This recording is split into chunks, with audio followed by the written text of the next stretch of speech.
جناب ابراہیم علیہ السلام نے اعلاء کلمت الحق کے لیے بہت بڑا کردار ادا کیا۔ نمرود جیسے بادشاہ کے سامنے کھڑے ہو کے، اس کی حکومت ہے، اس کی طاقت ہے، اور وہ اس نشے میں اتنا مست ہو گیا ہے کہ معاذ اللہ اس نے خدا کہلوانا شروع کر دیا ہے۔ اس کے دربار میں کھڑے ہو کے اس کے ساتھ گفتگو کرنا اور اس کے سوالات کے جوابات دینا، اللہ کے پیارے محبوب علیہ السلام نے فرمایا افضل جہاد ہے ظالم بادشاہ کے سامنے کھڑے ہو کے حق کی بات کر دینا۔ یہ افضل ترین جہاد ہے۔ یہ بھی ایک مناظرہ ہے احقاق کے حق کے لیے نا، بحث کرنا، مناظرہ کرنا، یہ تو کتاب و سنت میں موجود ہے، لیکن کریں گے اہل علم۔ ہر آدمی اٹھ کے اگر مباحثے میں جائے گا تو بعض اوقات بہت ساری خطائیں پیش نظر ہوں گی۔ جناب ابراہیم علیہ السلام سامنے کھڑے ہیں، یہ خدا کہلواتا ہے۔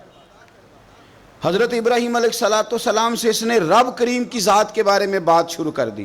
اللہ فرماتے ہیں الم تری الی الذی حاج ابراہیم فی ربہ، کہ آپ نے اس شخص کو نہیں دیکھا جو جناب ابراہیم سے جھگڑا کر رہا تھا ان کے رب کے بارے میں؟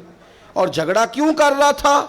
اس لیے کر رہا تھا کہ ان آتاہ اللہ الملک، اللہ نے اسے بادشاہی جو عطا فرمائی۔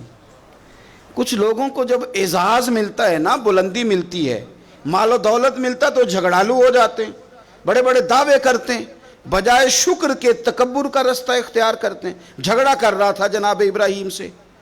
اذ قال ابراہیم ربی الذی یحیی و یمیت، حضرت ابراہیم فرمانے لگے میرا رب وہ ہے جو زندہ کرتا اور مارتا ہے۔ وہ بحث کر رہا ہے، گفتگو کر رہا ہے آپ کے ساتھ، فرمایا میرا رب وہ ہے جو زندہ کرتا اور مارتا ہے۔ گویا جناب ابراہیم علیہ السلام اس سے کہہ رہے ہیں کہ تیرا تو اپنا وجود رب کے ہونے کی دلیل ہے۔ تو ایک نطفہ تھا اور اس سے اللہ تعالیٰ نے تجھے وجود دیا، تیرے اندر روح پھونکی، تیرا اتنا بڑا جسم قائم ہوا۔ رب وہ ہے جو زندہ کرتا اور مارتا ہے۔ قال انا احیی و امیت، کہنے لگا میں بھی زندہ کرتا اور مارتا ہوں۔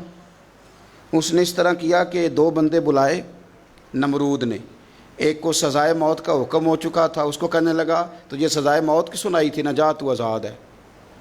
اور ایک بندہ بے گناہ تھا، اسے پکڑ کے قتل کر دیا، کہنے لگا دیکھو میں بھی مارتا اور زندہ کرتا ہوں۔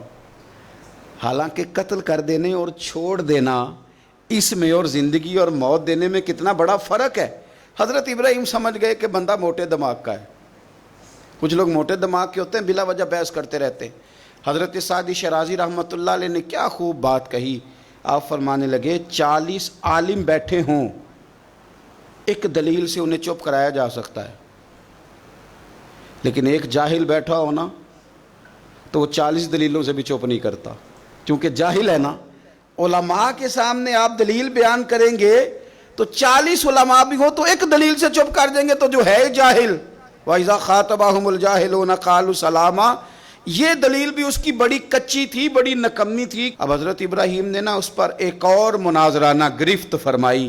آپ فرمانے لگے اچھا، قال ابراہیم فإن اللہ یأتی بالشمس من المشرق فأتی بہا من المغرب، فرمایا میرا رب وہ ہے جو سورج کو مشرق سے نکالتا ہے، تو اس طرح کر مغرب سے نکال دے۔ اگر تیرا بھی یہی دعویٰ ہے تو مغرب سے نکال دے۔ فبہت الذی کفر، تو رب فرماتا ہے کہ میرے خلیل کی بات سن کے کافر کے ہوش ہی اڑ گئے، اس کے ہوش اڑ گئے۔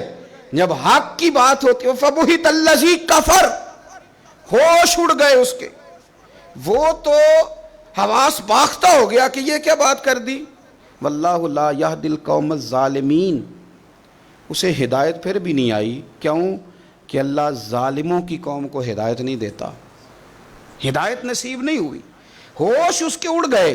جناب ابراہیم علیہ السلام نے ایسی دلیل دی رب کی ذات کے بارے میں، رسول پاک کی عزت کے بارے میں، صحابہ کے بارے میں، اہل بیت کے بارے میں، دین کے کسی معاملے میں احقاق حق کے بارے میں۔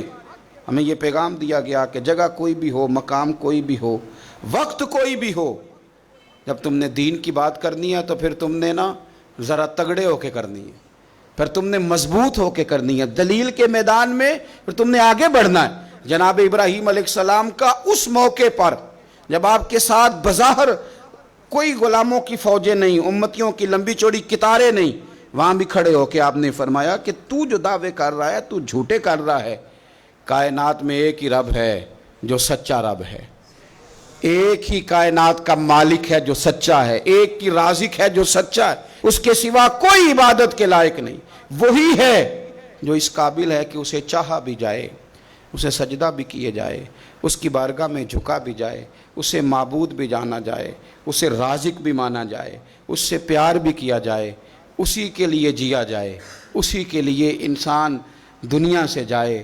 اللہ تبارک و تعالی ہمیں بھی حضرت ابراہیم کی طرح حق کا علم بلند کرنے کی توفیق عطا فرمائے۔